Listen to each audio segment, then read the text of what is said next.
Tonight, last week we began talking about throwback when we went back to the classroom. And what that has to do with is it has to do with things, timeless truths that you need to have inside your life. Things that were taught many years ago that actually get kind of like caught in time. And so tonight, I'm going to talk to you about something that's kind of a throwback. And as soon as Sharice comes up with her question, and then we're going to find out how all that goes. So are we going to do this question now, Sharice? Or do you want us to wait a little while? You want to wait a little while? Okay. What I want to talk to you about tonight in the classroom, take a look and see, is what do I do about difficult people?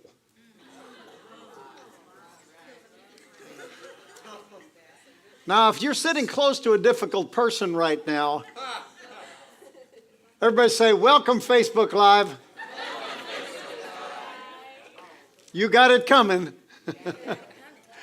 Yeah, that's so welcome, everybody. Thank you for coming on tonight. I think that you're going to enjoy what we're about to talk about, and it's going to be something that is going to be tremendously positive for you in the way that you deal with things. So what do I do about difficult people? So who here would say that you've ever been persecuted by somebody? Raise your hand if that's true. Okay, who are here that has never been persecuted by anybody, because we're going to cast out the spirit of lying. That's going to be one of the first things that we do. So, have you ever been in a place where you were persecuted by somebody? You were persecuted by somebody, but you didn't even know what you were being persecuted for. That's interesting, isn't it?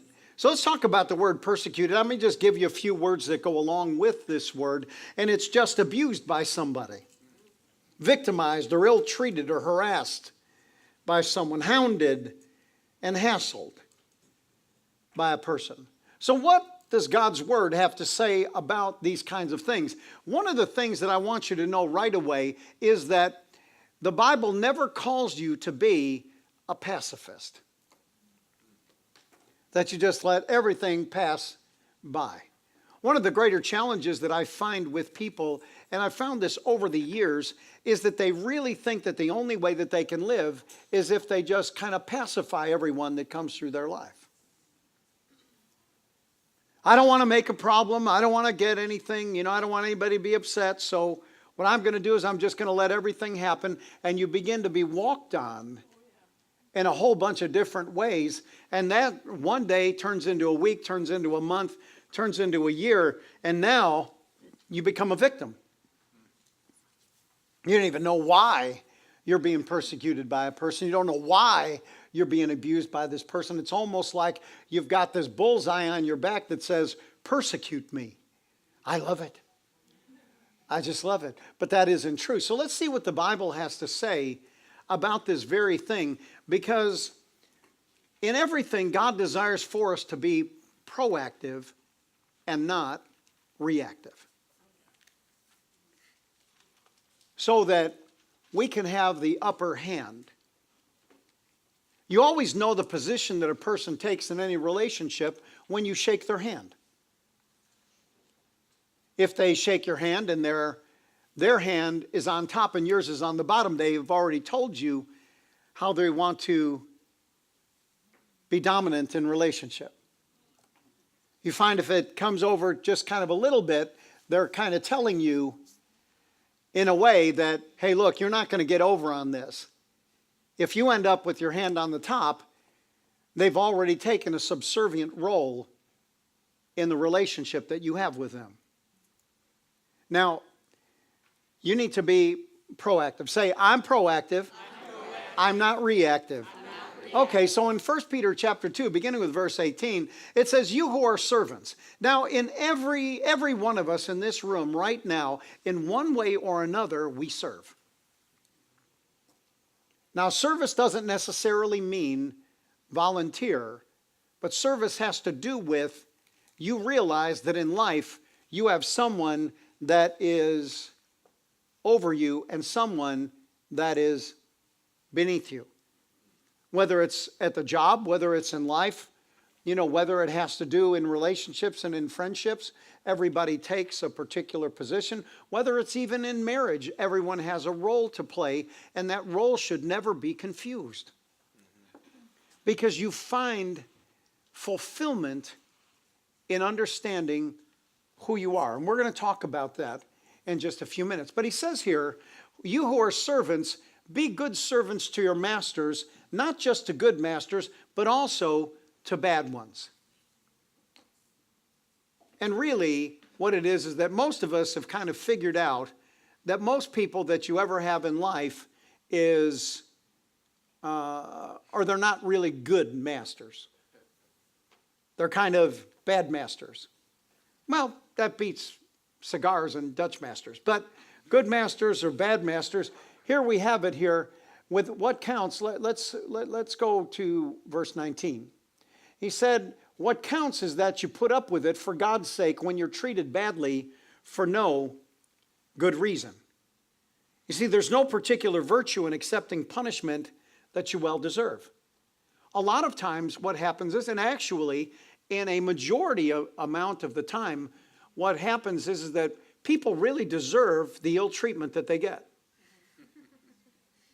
But they tend to believe that they don't. They tend to believe that, and they understand what other people are supposed to do. It's just that they choose not to do what they're supposed to do. And that's a tough spot to be in. And so he says here, there's no, virtue in accepting punishment that you well deserve. He said, but if you're treated badly for good behavior and continue in spite of it to be a good servant, that's what counts with God. This is the kind of life that you've been invited into, the kind of life Christ lived. He suffered everything that came his way so you would know that it could be done. He suffered everything that came his way so you could know that it could be done. And also how to do it step by step. He never did one thing wrong, not once said anything amiss. They called him every name in the book, and he said nothing back. He suffered in silence, content to let God set things right. Verse 24, who his own self bare our sins in his own body on the tree, that we, being dead to sins, are alive unto righteousness, with whose stripes you are healed. And in the book of Matthew chapter 5, verse number 44, here's something that Jesus said. He said, I'm challenging all of that. What he's talking about, all the things that people kind of learned. He said, I'm challenging that. He said, I'm telling you to love your enemies. Let them bring out the best in you and not the worst.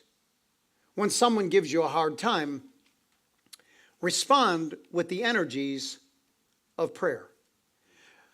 Before I go any further and begin to tell you how it is that you maneuver yourself in relationship and in the things that are positive for you to come out on top of every situation that you're in, before I do that, let me kind of address one of the things that is important. And that is that before you even walk out of the house every day, the Bible tells us that what we are to do is to put on the whole armor of God, right? Yes. And so if we're going to put on the whole armor of God, you don't want to go out naked. You put on the breastplate of righteousness in place. You have your feet fitted with the preparation to preach the gospel of peace.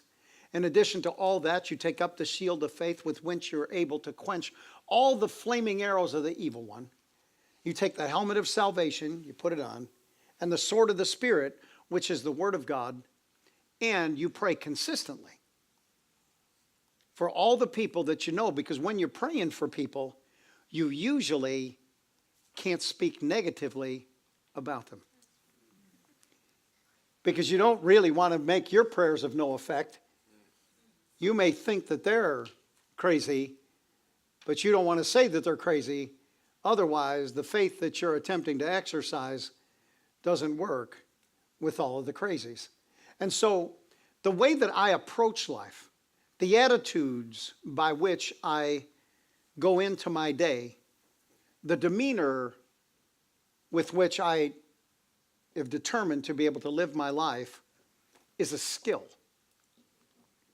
It's something that is learned. It's a behavior that you choose. It's not something that you grew up with because your mama was nice. But then if she was, understand the price that needed to be paid in order for her to become that way. Life, as I go on, I find that life is not as easy as I thought. Every day has a new challenge. And it just so happens to be one that you've never seen before. So it's not like all of a sudden, hey, I saw this yesterday, I can handle this. I did this yesterday, I can do this. No, it's something new, something that you have never seen before. And that's what gives it the amount of stress and pressure that you have. But what I want to talk to you about is I want to talk to you about those skills. And what the difference is in between hard skills and soft skills. Hard skills are like math. Hard skills are like working at a machine shop. Hard skills are like installing a part on a car. People work on a production line. People kind of are able to work with numbers as an accountant. And they're able to fill in the blanks with the numbers. And those numbers work every time. It doesn't matter how many times you do it. 1 + 1 does not equal 3. It doesn't. 1 and 1 is 2, no matter how you do it, no matter whether or not Kanye says it's not. It doesn't matter. I mean, it doesn't matter if you think you're Jesus or not, you're still not. And so what we want to talk about is we want to talk about not necessarily hard skills, because hard skills are like a task that you can learn the answers to. But you need to realize that this is more true today than it's ever been true before, and that is people, businesses, friends, places of employment, no matter where you are every day, are searching for people, not that have hard skills, but people that have soft skills. As a wife, you want a husband that understands soft skills. As a husband, you want to make sure that your wife understands soft skills. You know what? I can get somebody to wash my clothes. I can get somebody to fix my bed. I can actually find somebody to have sex with. But what I can't get is I can't get a real, genuine, soft heart. It's a soft skill. But remember, it's a skill. It's something that can be learned. It's a way that a person can be trained.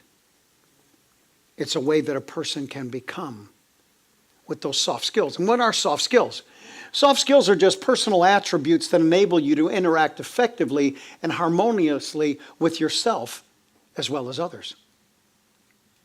Do you know most people, and Linda's the one who actually has probably told me and showed me more about this than anyone else, and that is that most individuals in life, they don't necessarily have a problem with you as much as they have a problem with themselves. And it comes out on you. But people have a problem with them, not necessarily with you. So soft skills are the things that actually teach an individual how to be harmonious with themselves as well as harmonious with other people. Now, in order for a skill to be considered to be a soft skill, it needs to have a few characteristics, one of a few characteristics. Hard skills and soft skills, they're different once again. And so these are one of the three things, and we're going to talk about those three for a second, that these three things are characteristics of a soft skill. And this has got to be here in order for it to be true. The first thing is that you need to understand that soft skills are not black and white. It's not a black and white issue. It's not one way or the other. Soft skills are something that changes. It changes depending upon the situation that you're in. Where hard skills like math, and there's a rule for doing things perfectly, are the same, how effective that you are in a soft skill changes depending on your emotional state. How effective that you are. And we're going to find out about that in just a second, how effective that you are about that. And it has to do with the type of people. Soft skills really have to do with the type of individuals that you interact with. Number two is that you need to know about soft skills is that they're mobile, which just means soft skills work anywhere with anyone. They work at the job, they work in marriage, they work in friendships.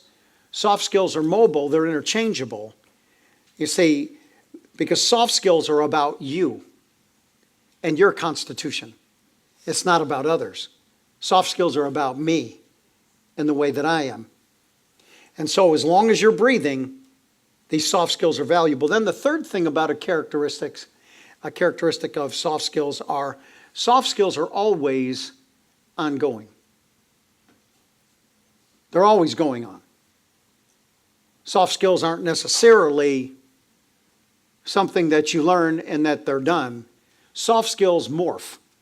And the reason why the soft skills morph is because the character of the people in society are becoming less and less all the time.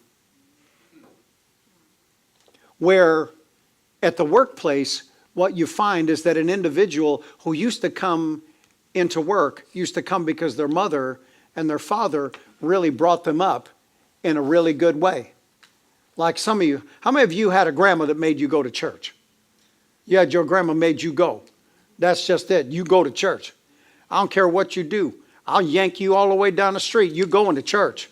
It doesn't matter to me. And you better be there, boy. You be going up there, giving your offering to the Lord with your hand out there. And if you dropped a joint on the floor, that didn't matter in front of the church mothers. That didn't matter. But you better be at church.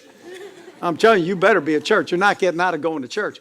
See, so soft skills, friends, are ongoing. These things never stop. And so what you almost master, you must also master is that you need to master you. Yourself. Now, I just mentioned to you about people coming into the workplace, coming into life, coming into friendship, and not necessarily having those things that grandma taught you. They don't have it anymore.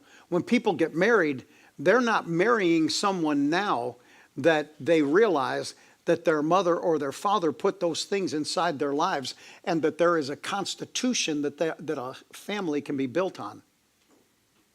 I have a guy that I really respect, a minister, that called me a couple of days ago and said, listen, my wife was on ABC News and she was, she had the weekend job. And when we got married, we kind of agreed that she wasn't going to do television anymore. And she agreed with that. And there were a few things that she wasn't going to be able to do. I was going to answer that because that's what my computer says at home when I need to answer a FaceTime call. And he just said, but now all of a sudden, what my wife wants to do is that my wife wants to go back on TV. But part of the agreement between the major network and her is that she can't appear on television with me.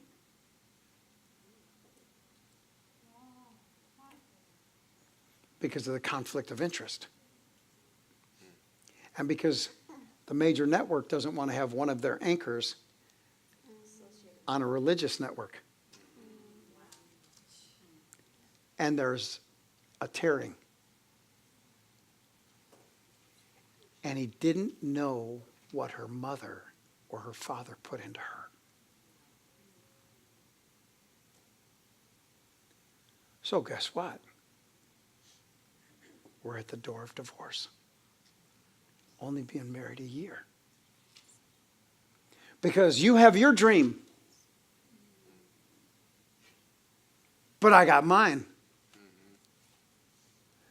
I was just thinking that maybe she just should watch she ought to binge watch Green Acres. Just binge watch Green Acres. Green Acres is a life for me. Farm living, So there's a challenge because people don't know the kind of things that have actually been placed as character traits inside of people's lives. You see, you have to master yourself. And by the way, she's making it, which I'm really glad. You need to master yourself. And what I want to call this for tonight is I want to call this self-governance. That before you can ever govern anything else in your life, you need to have self-governance. That I can govern me before I try to govern ours. You see, the skills that help you manage your relationship with yourself is self-governance.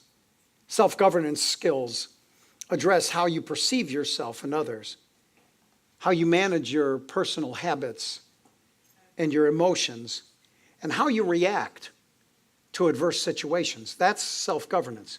How you react to difficult situations.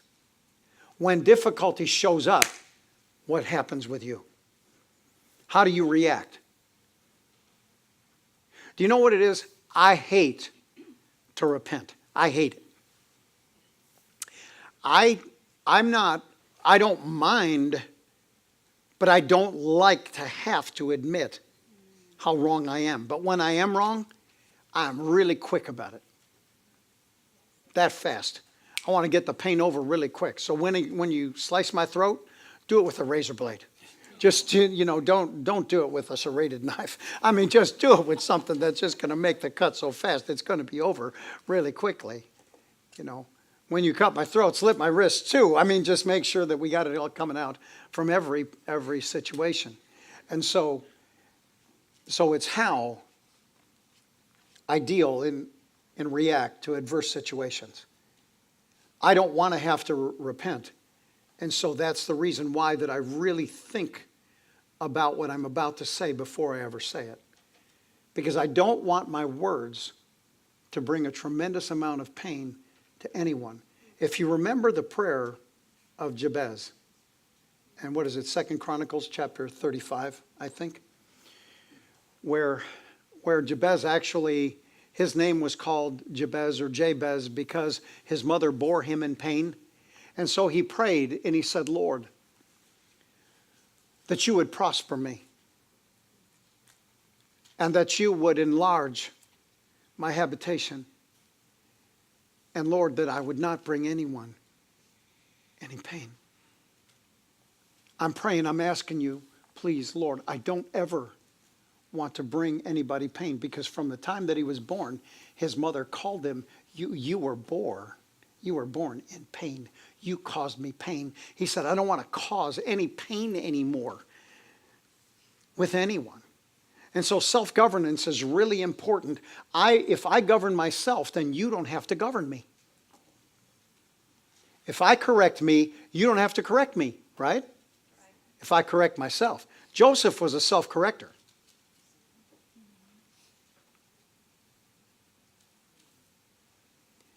David was a self-corrector. He threw up his hand and said, I've sinned against the Lord. And then the prophet said, and you shall not die. You see, it's better for you to admit the challenge that you've created and throw yourself on the mercy of the court instead of trying to stand for your wrong. So here's some of these self-governance tips that I want you to see. Number one is that in self-governance, growth. You have to look at any difficult situation as an opportunity to change for the better. I have an initial challenge with that. And my initial challenge with that is this.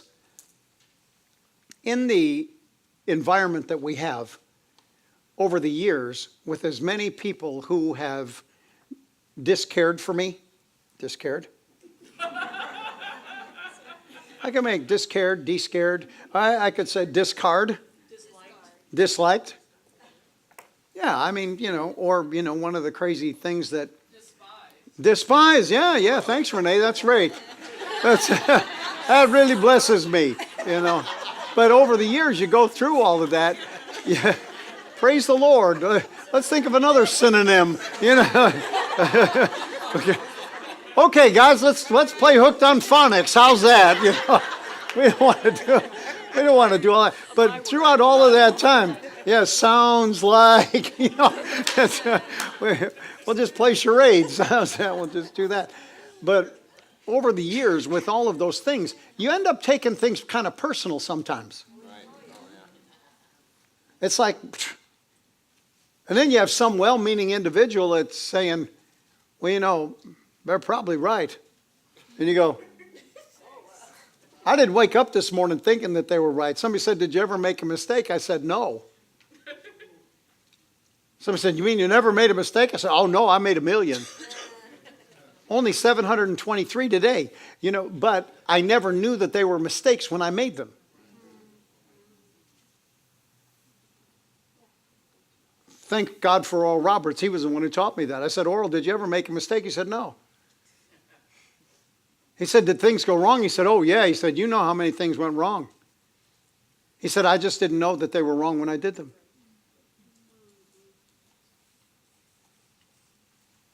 I don't want to do that. The first thing is growth. Number 2 is in self-government has to do with self-awareness. Self-awareness is kind of interesting. Self-awareness is knowing and understanding what drives you. If you're self-aware, you know what angers you and what motivates you, what embarrasses you, and what inspires you. When you're self-aware, you know what all of that means. You're aware of what makes you tick. Somebody said, well, when that comes up, it just bothers me when that comes up. Well, then don't have it come up. Whenever I talk to that person, they just drive me, and well, then don't talk.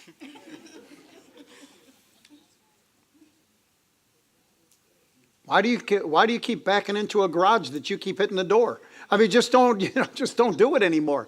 It's really simple. The next thing, number 3, is as I need to know in governing myself, I need to know about emotional management. I need to be able to emotionally manage me. Why? So that I can stay constant all the time. So that when the devil punches you in the face, he goes, that should have really hurt him. You just don't flinch. Inside you're going, oh my God, what has this happened to me? No, you manage yourself. You manage your emotions. And that just means being able to manage emotionally so that you can think clearly and act accordingly. You must first think and then act. Why does this all become true? Because none of the other stuff actually works. You can't let patience have a perfect work that you'd be perfect and entire, lacking nothing without it. People think that what they can do is that they can teach faith, walk in faith, do all these other kind of things when they refuse to govern themselves. And when they refuse to govern themselves, it doesn't work. That's where, why do you think Moses fasted 40 days and 40 nights? Because don't you know that when you fast, it changes you? It doesn't change God. But fasting changes you, doesn't it? Yeah. Tell yourself you're not going to eat that banana split. See what you think. Well, some of y'all have just changed what you're doing. But you figured out what it is that if you told yourself you're not going to have that for a month, you'd be like, we'd have to get the straights. We get you the straitjacket. Oh my God. First thing, we're going to put tape on your mouth so we don't have to hear you screaming like that. And then the fourth thing is self-confidence. If I'm going to govern myself, I need to be confident about the product of me that I actually put out to others. That I believe in myself and in my ability to accomplish anything. And accomplishing things, that means that everyone around you has to do what they're supposed to do in order for you to be able to do what you're supposed to do. Isn't that true? Yeah. That's really true. So knowing when I'm confident in myself, I know that everything that I need is at my disposal right now. That I have those things right at this. And then people that are self-confident are those who believe in themselves. It's a funny thing. Forgive me, I keep getting messages here. But Kung Fu Panda had some great wisdom.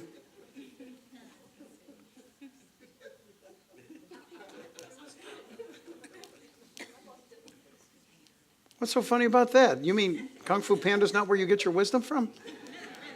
It says, those who believe in themselves have access to unlimited power.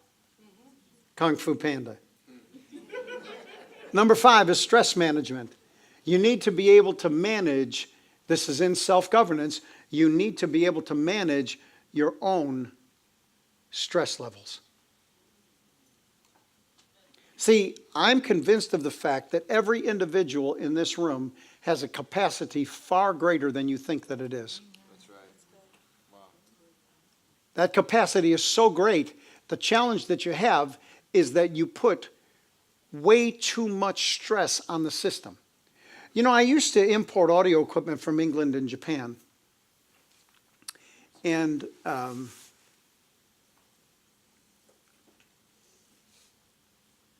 at that particular time, we imported something that was called a quad system. That wasn't quadraphonic. It wasn't 4 channels. It wasn't this. It was called Quad, and Quad was an electrostatic company. The New York Philharmonic was how they reproduced their sound, was with Quad electrostatics, and I imported those from England. And if you have any of those, they're tremendously valuable, and their sound quality was absolutely, and still to this day, is absolutely superb. Superb. I wish I had some right now. The thing about sound reproduction is the same thing that's true about human ability and capacity, is that the more stable that you have as far as your power amplifying system is. We were able to get the volume and clarity out of something that was what was called 33 RMS. That was just 33 watts per channel. So the left channel in stereo, the right channel in stereo were 33 watts per channel, which other systems at 400 to 800 watts per channel could not reproduce because of the stability of that particular power amplifier. The same thing is true with every person in this room. It doesn't matter if you are feeble. It doesn't matter if you don't think that you can make it. It doesn't matter if you don't think that you have the capacity. None of that is really true. Your strength will come from your ability to remain stable in everything you do. If you don't get to a place to where what you do is that you allow something to cause your system to go haywire, you'll be okay. How is it that one person has just one little thing that happens to a distant cousin that they've only met one time, that what it is that they think that they're going to die because that happens, while somebody else is dealing with something day after day after day after day, and you never know that they're going through anything? It's the ability to remain stable in difficult situations. And that's really important when it comes to personal stress management. So I really believe that every individual in this room has a huge capacity. The difference is, or one of the challenges that come is distraction. You're distracted off your focus. And when you're distracted, you don't get things done like you want to get done. You need to learn how to be able to manage your stress. It's okay if you don't know how today, but you need to really begin to see that there's nothing wrong with you. If whatever the devil can do to stop you, he's going to stop you. With one person, you know, he actually causes an individual to run out of gas and they throw their faith away for 4 years. They ran out of gas when they believed that God was actually going to make their car run for another 100 miles. And it's like, no, you're out of gas, pal. You're just out of gas. And then number 6 is forgive and go on. Forgive yourself. Be quick to deal with you about situations that happen and don't hold on to it. Forgive you first. And then forgive every other numbnut that comes inside your life. Just, or comes through. Just forgive that character. Hey, they're dumb as a fence post. What do you care? That's just fine. You don't have to deal with that stuff. Forgive yourself and then forgive other people and go on. Because you can't fulfill the scriptures in 1 Peter chapter 2 until you come to that place. Just forgive a person. Forget about it. Just when people do crazy things like that, all they're doing is telling you who not to be involved with. If you get mad because you were involved with El Dummo. Was that that guy that sold drugs? What was his name? Oh, El Chapo. His name El Dummo. It was El Dummo. Number 7 in self-governance is start learning where other people are coming from. Do you know, I hardly know anybody in my life that understands empathy. Now, there's a difference in between compassion, empathy, and sympathy. Let's bring it down to empathy and sympathy. Sympathy is, I feel sorry for you and I wish I could help. Oh, I sympathize with you. Doesn't mean a thing. Just makes the conversation go on. I have sympathy for you. We write sympathy cards. I sympathize you. Empathy is different. Empathy is the ability to be able to get out of your skin, to slide into someone else's body and look out their eyes. To see things the way that they see them. To understand them the way that they understand them. And thus, from that moment, you take that posture and understand where they're coming from and then act accordingly from there. Because you took someone else's spot. You didn't see things just from your perspective, but you actually began to see them from theirs. Doctor, is that okay? Pretty good? How am I doing so far? Okay, good. Thank you very much. Okay, as long as the doctor thinks we're okay, then we're going to be okay. But now, after that, after I've taken care of all of these self-governance issues where I govern myself, now I've really come at every relationship as a whole person. I've approached there. I've approached you in relationship as someone who you cannot control, who you can't knock me off kilter. You can't make me feel bad. You can't do anything that alters me. You cannot get inside of my M&M hardened shell. You cannot get inside where the chocolate lives. You cannot get there. You're just not going. I'm just not letting you pass that hard candy finish. You're just not going there because I have already filled up with everything that I need, and that is independent of what you can do or what you are to me. So now I've taken care of that. So I'm not bothered. When I used to have a job a long, long time ago in a far, far away nation called Bedford Park, had a job working for United Parcel Service every day, and I worked there for 7 years. Every day for those 7 years, they knew I was a Christian. Every day for those 7 years, they would do something and then look at me. People used to get so angry because you'd walk down the conveyor belt and the back of everyone's truck was there. They would have 3 guys filling up my truck, pushing boxes there, and then telling me in front of other people that we'll meet you about 2 o'clock when you finally do all this other work. Where guys were going out with half truckfuls, and they were looking to give me more. People got angry, and they said, we're going to do something about this. You're not going to have to do this. I said, oh, no, please, please, please.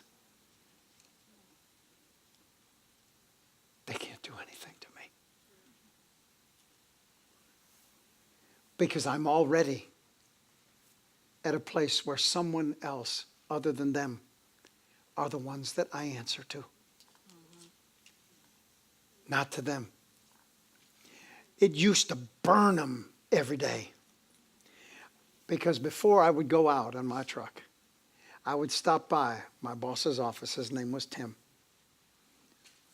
I'd stop by there and I'd say, boss. He'd just laugh at me. See your truck? I said, oh, yes, sir. I'm going to have a great day today.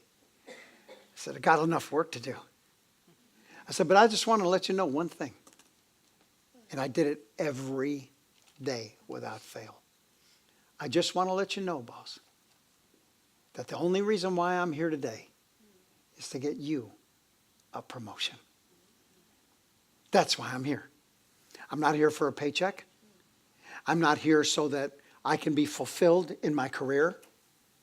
I'm not trying to get a promotion at this job. I am here to get you where you want to go in this company. That's all. And they would just burn every day. They would just burn. And man, and then tomorrow, there'd be more boxes. They'd get more guys. They'd be kicking boxes into my truck. They couldn't get them in there. And then I remember the day was a day that I actually lost it. I wasn't angry, but I had a problem. They pushed so many boxes in the front of the truck that I couldn't open the door. So I'm yanking on the front door to try to get it open so that I could get a box out. But I couldn't open the back door either because there was a latch on that door, a handle on that door, and I couldn't turn the handle because there were so many things on the truck that I couldn't get the handle turned. So I couldn't open the front door and I couldn't open the back door. And I started driving around the blocks and I didn't know what I was going to do because I couldn't get the boxes off the truck. Was I upset about the amount of work that they gave me? No. No. Because no one can control you until you let them. Nobody. I just kept saying, Jesus, you must have something awesome for me. You're going to make something out of my life. Because losers don't ever have any kind of challenges. People that are going to go nowhere are the ones that say, you know what? Get me off this potter's wheel. Hey, I'm done. Somebody said, well, I've sown enough. I should be getting things in return. Apparently not. Apparently not. Well, how can you say that I didn't do that enough? Because you're not getting it. That's why. Well, what else other than that do you think? Well, I think that maybe what you're doing is that you may have the people inside your life that you shouldn't.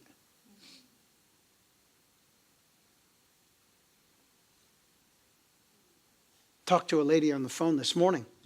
She told me, she said, you know, all I do, I just called her and I thanked her for a particular contact that she got me. And she said, you know, doctor, that's all I do. And I said, what's that? She said, I just put people together. That's all I do. So I said, do you know anybody that does this? She goes, oh yeah, they're really good at it too. I have all these A-plus people that I want you to meet. But moreover, I want them to meet you. Here's a person that does this. Here's a person that does this. It's everything you need. I go, thank you. She said, oh, thank you so much for the flowers you sent me. Can you imagine what a couple flowers can do? Self-governance. You just have to be smarter than the situations that come after you. So what are these soft skills? These soft skills. I mean, we'll go through these things kind of quickly if I can. If I can't, I won't. So now, you need to understand these things as soft skills. And these things are just people skills. And in life, these will either promote you because you've worked on them, or the lack of them will ultimately be your demise. You see, because when you're 20, you can get away with stuff that you can't get away with when you're 30. You can never do when you're 40, you can never do what you did when you're 20 because people won't tolerate you anymore. Now, is that true or not true? That's true. I mean, it's really true. If you try to act like you're 14 when you're 30, it doesn't work. People start wondering, like, if if we're going to be able to take your diaper pins away. Believe me, life is going so fast. And you guys now that are coming up into life is traveling so quickly, it is so difficult. You need an app to even know what you're thinking. That's how fast it's going. It was slower with your parents, and life was slower with your grandparents even more. That's how they could have more meaningful relationships. That's right. It's difficult to have meaningful relationships now. Why do you think America is selling itself down the river? That large corporations are doing business with people that want to kill you. And you go, well, why are they doing that? It's very simple. It's money. They consider money to be more important than people. Or, for some of us, it's they killed the goose that laid the golden egg. Listen, feed the goose, darling. She'll keep producing eggs. But if you kill the goose, there's going to be no more eggs anyway. So the people in this generation now that are running the country, those were the people that were smoking pot in the early 70s. Who were selfish then, and they're selfish now.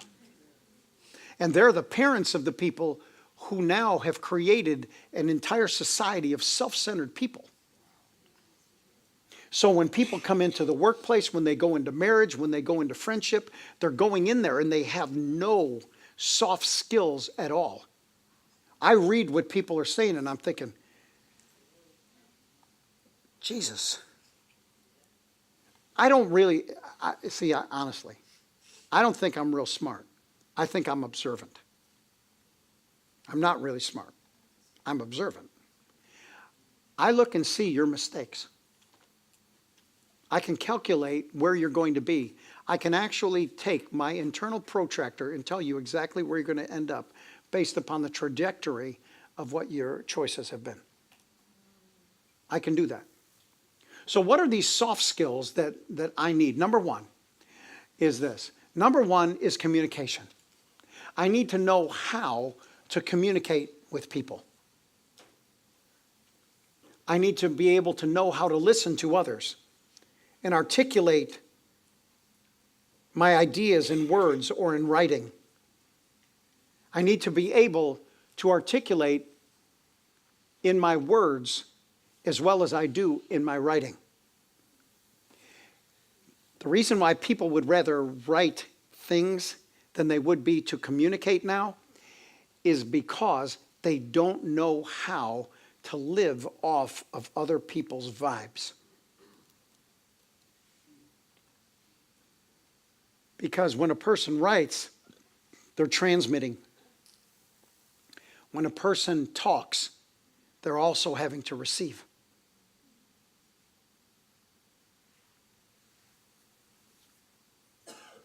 How many of you know what a radio is? Well, you know, there used to be, now radio is all digital. I can remember when radio was analog, it wasn't digital. And when it was analog, you used to have a dial that you used to turn. How many of you remember that? It's just in your car, you could turn it, and all of a sudden you'd get the station to come in nice and clear, and it'd be just real clear, and then all of a sudden you'd go 5 miles in a different direction. All of a sudden it'd be, and you got all of this thing, so you got to retune the radio and do all that. Because you have to understand something about a radio is a receiver and then becomes a transmitter. It receives a signal and then puts out through the transducers the signal that it receives. Understood? Okay, so that's the way communication is. Communication is not like a radio that's a receiver that's turned off. Because communication takes both me receiving information from you, understanding what you really mean, being able to look out through your eyes and see what your feelings are, and then be able to transmit in such a way that I don't break you. Why? Because Jesus said that a bruised reed he would not break, and a smoking flax he would not put out. You don't break something with your words. You don't try to snub something out with your communication. You learn how to communicate, realizing that communication is almost like a football game. Communication moves the football in either direction. Good words, all the way down the field. Bad words, there's a penalty involved. It's going to take you a while to get the ball back and then be able to begin to move it down the field again. You understand that? Yes. Okay, that's really true. So that's communication. Number two, another soft skill is teamwork. We don't live in a society right now that you can do things without people. Anybody that's a loner ends up being alone. This morning I spoke to the AM service, and in talking to the AM service, many of the individuals that were in that AM service, many of those people are older people. And I told them, I said, now the reason why the people get older and they have no friends is because they don't know how to communicate. Most of the time what happens is that your relationships are only as good as you calling someone. It's when you reach out that you're able to find somebody. Never make it be that way with you.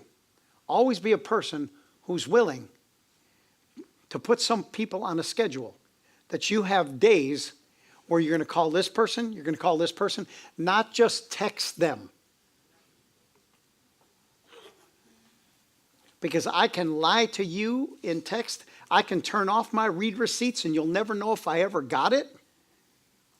I mean, the whole thing, I mean, listen, all of us know the game. I mentioned something in a meeting we had yesterday, and that's true. And I said, as soon as people start morphing into understanding how to get around this system that I want to set up, I'm changing it. Because people have started to learn how to get around America, haven't they? They've learned how to be able to find their way into the country that shouldn't have. See, we don't even talk anymore about, legal immigration. We just talk about immigration now, because legal immigration isn't even spoken about. We're talking about illegal immigration when we talk about immigration. We're talking about you spending $100,000 to send somebody who's not a citizen of your country to college. Oh, and by the way, that just cost you $100,000. Well, it cost other people, didn't cost me. Okay, that's great. We know who you are now. That's great. We figured you out. We got it. So teamwork. You have to have teamwork. Because remember, it's not good for a man to be alone. The man at the pool of Bethsaida said, when Jesus said, will you be made whole? He said, I have no man. You have to have teamwork in what you do. You have to be able to work effectively with anyone. Number 3 in my soft skills is my interpersonal relationships. I have to have an ability to be able to build trust with the people that are around me. See, trust is really kind of the biggest thing that makes you work and makes you go, is trust. How many of you in this room, I'll prove it to you right now, how many of you in this room want to be trusted? Raise your hand if you want to be trusted. You want to be trusted? Okay, everybody. How many of you have trust issues? That's what I'm talking about. You see, no matter what, and we talked about it yesterday, I think Patty brought it up yesterday, that why do you ever make the people who will do what is right pay the price for the people that do what's wrong?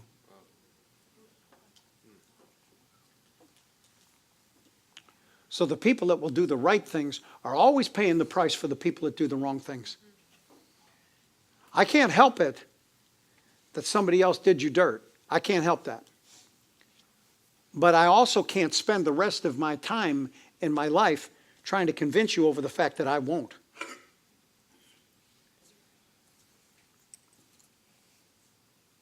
Jesus works with those who work with him. Isn't that true?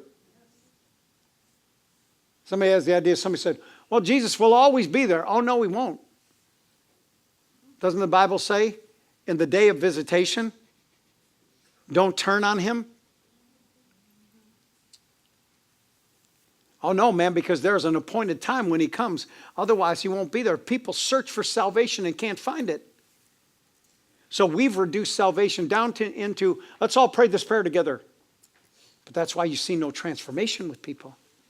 And if you see no transformation, is there any salvation when there's no transformation? Me being able to relate to me. Can I relate to me? Can I trust me? And many things I can. There's a few things I can't. I'm kind of like you. Then number 4 is, in my people skills, is knowing who you are and who you're not.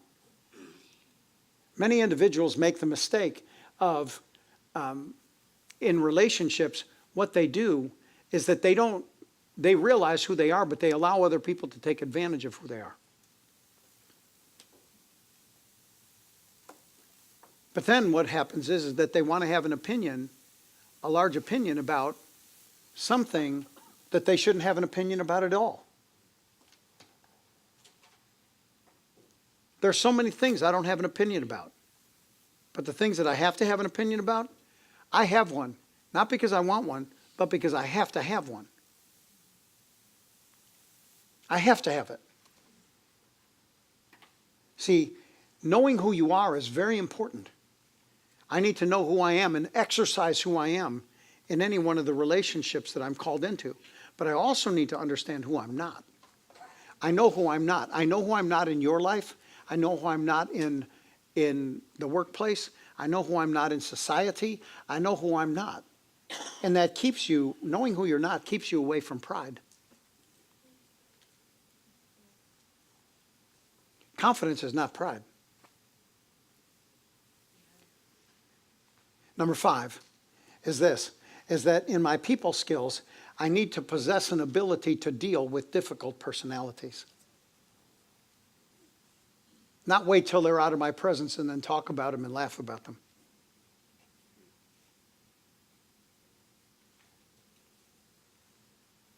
Because these are soft skills.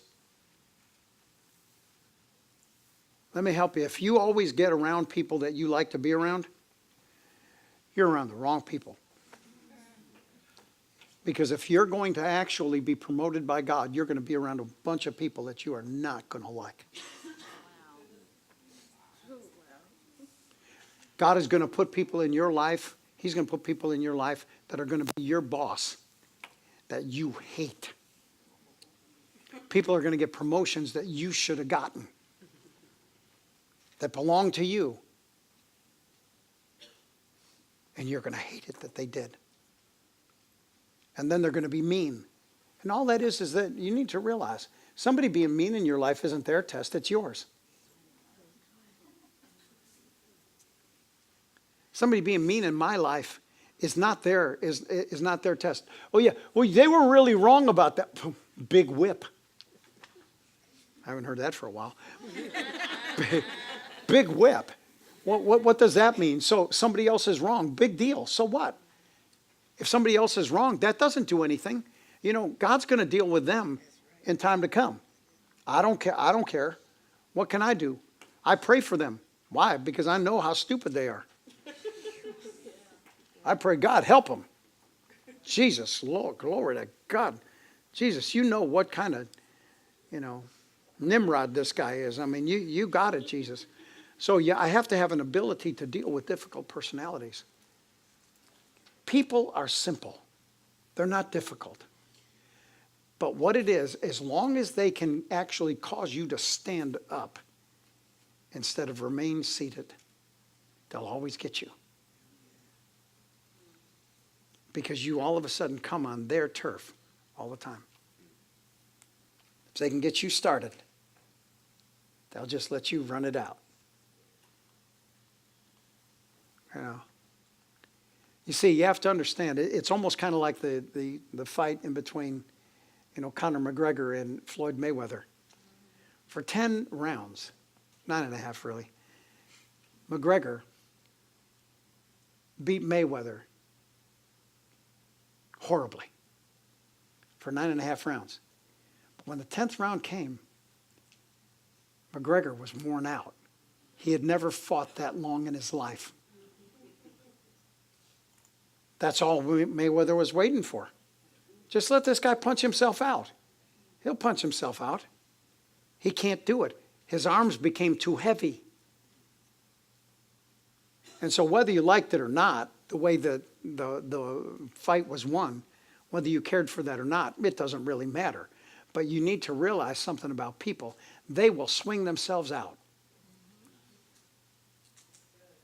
Just take it easy.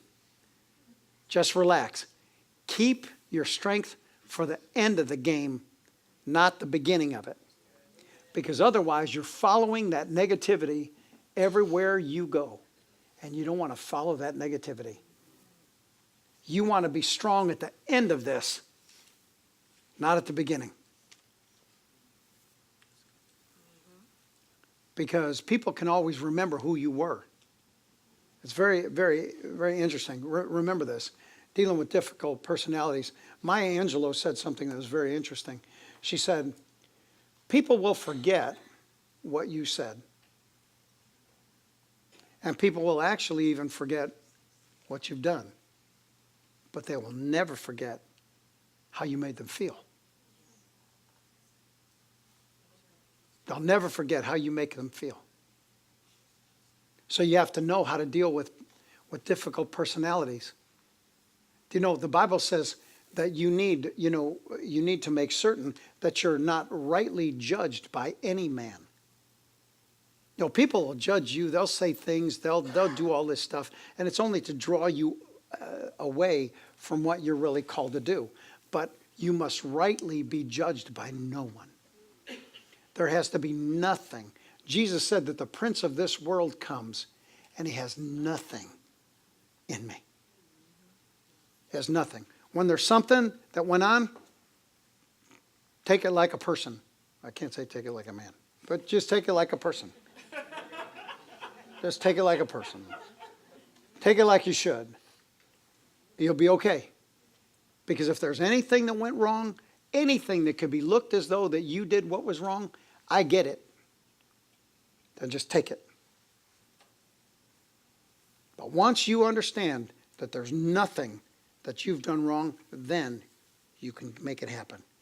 You can get her done. Okay? Number 6. Hi, Maya. Number 6.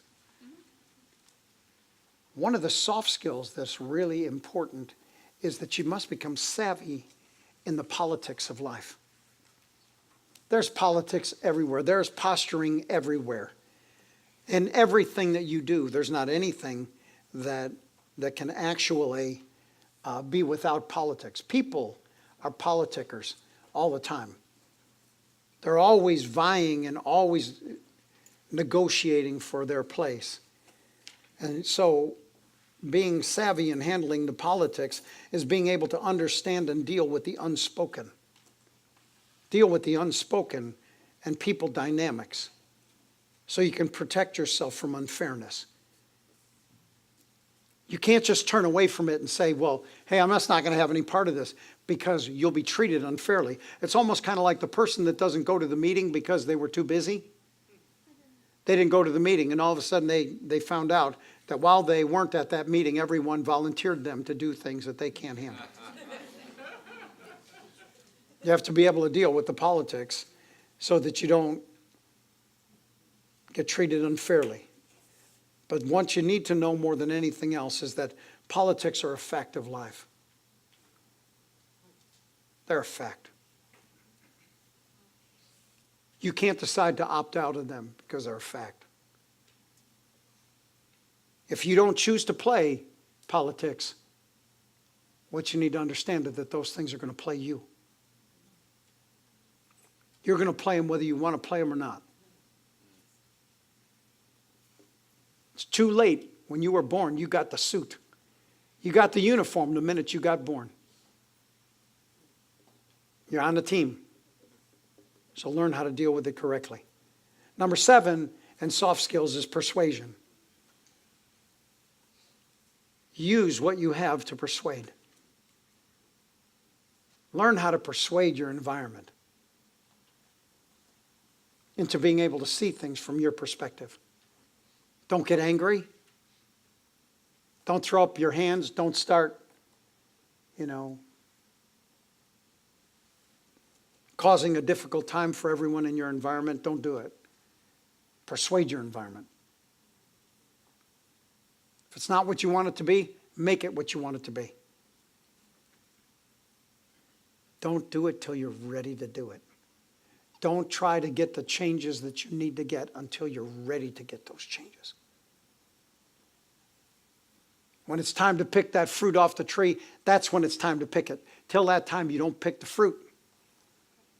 Don't try to make it well, I don't like any of this stuff. I didn't say I liked it either. I'm just telling you the way it is. Well, yeah, but politics and persuasion, oh yeah. If the woman would have persuaded Adam in the right direction in the garden, guess where you would be? Where? In the garden. She persuaded him for evil. She persuaded him to turn against God. You persuade people to turn toward what is right. You're able to influence people from your perspective. or your decision making and still have the people you influence think that they made up their own mind. You just influenced them and said, wow, I'm so glad that you came up with that. You persuade people. And then lastly, number 8 in soft skills is negotiation. To be able to negotiate through life. Because everything is a give and a take. Everything. It really is. No matter where you are, it's a give and a take. So, negotiation is being able to understand the other side's motivation and then reach a win-win resolution. It's winning. Everybody's got to win. Negotiations isn't you win and they lose, because life is not a zero-sum game.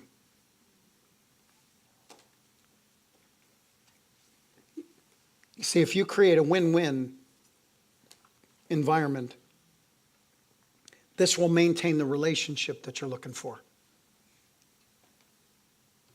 You'll have a long-term relationship when everyone feels like they've won.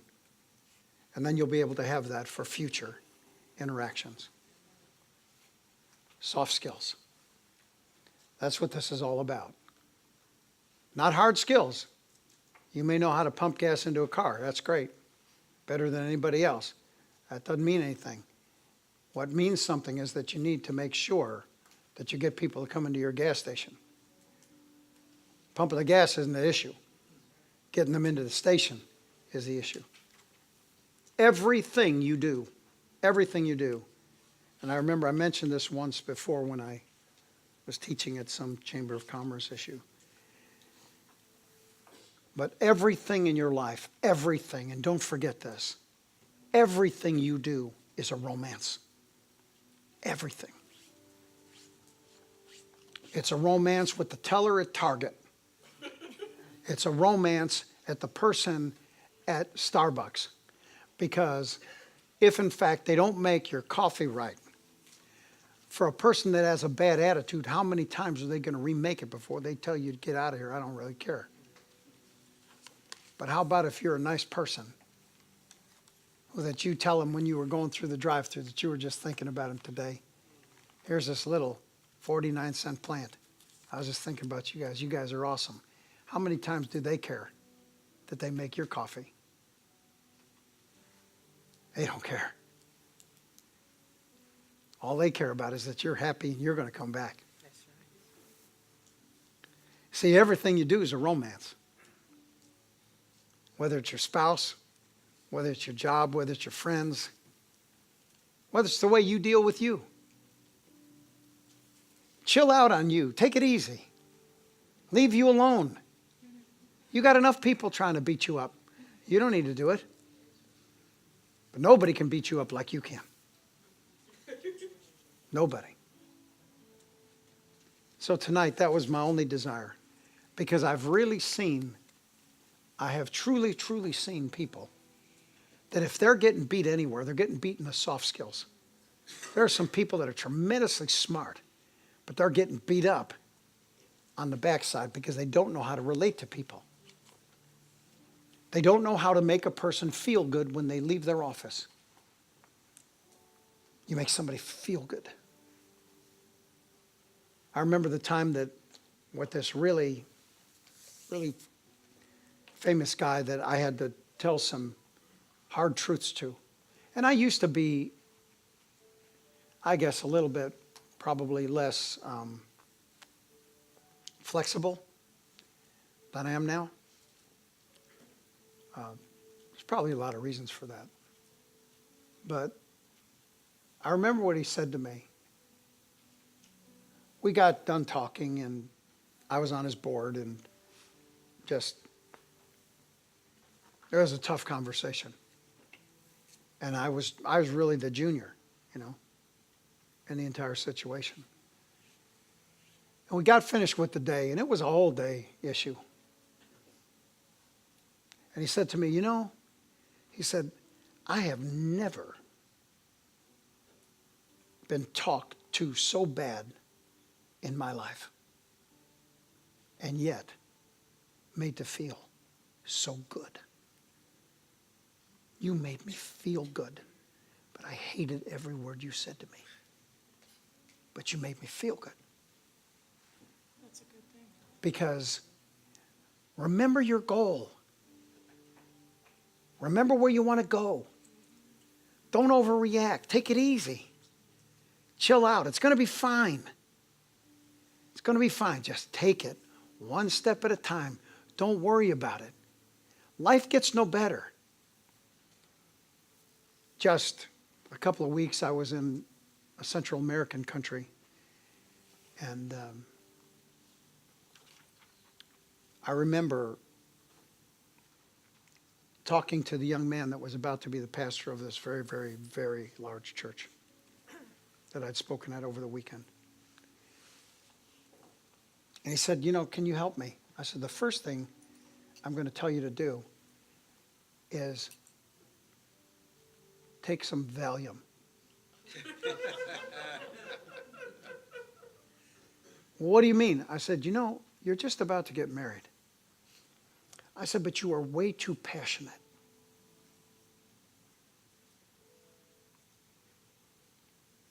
Seems to me that you guys scream, and that's how you communicate. That you let yourself get worked up into a frenzy before you ever do anything that's right. And you react, and you let people get this reaction out of you. I said, you need to just relax. If you want your marriage to last, if you want your life to last, then you're going to need to be able to learn how to speak softer and learn how to be silent. Because silence can never be misunderstood. But people that, I'm in rooms where people are just communicating with each other that actually cause me to be afraid. Because of the sound level that they communicate with each other. I think Anthony has heard me raise my voice 2 times in his whole life. And I grew up in a yelling household. And I thought my name was SOB until I was 13.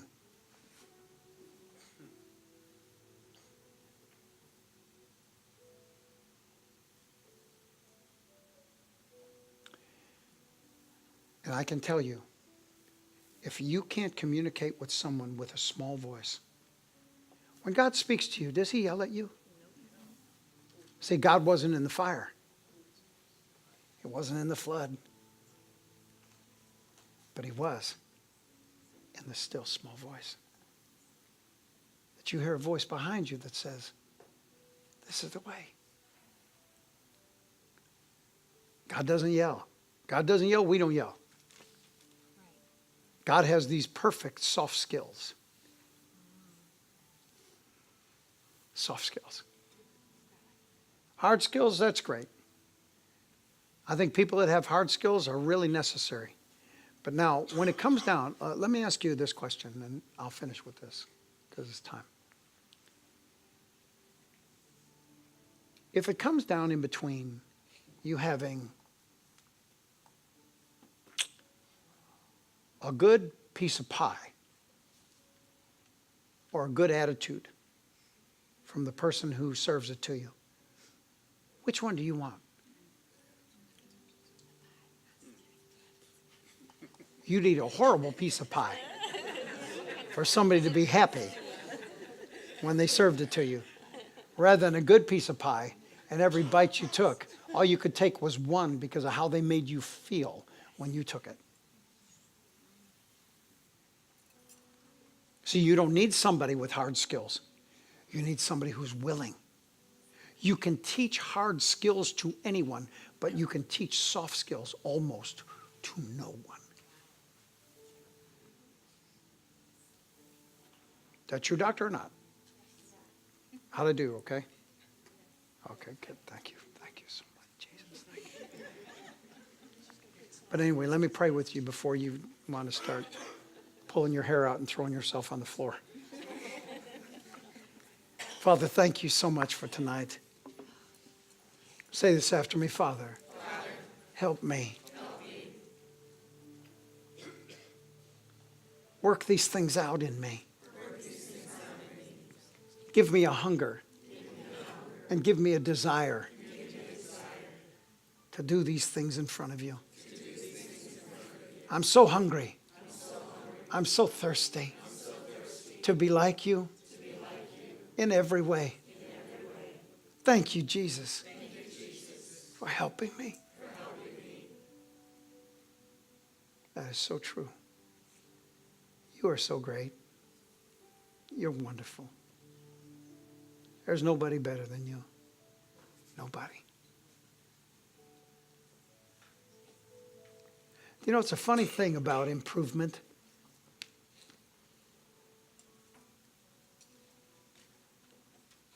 Is God talking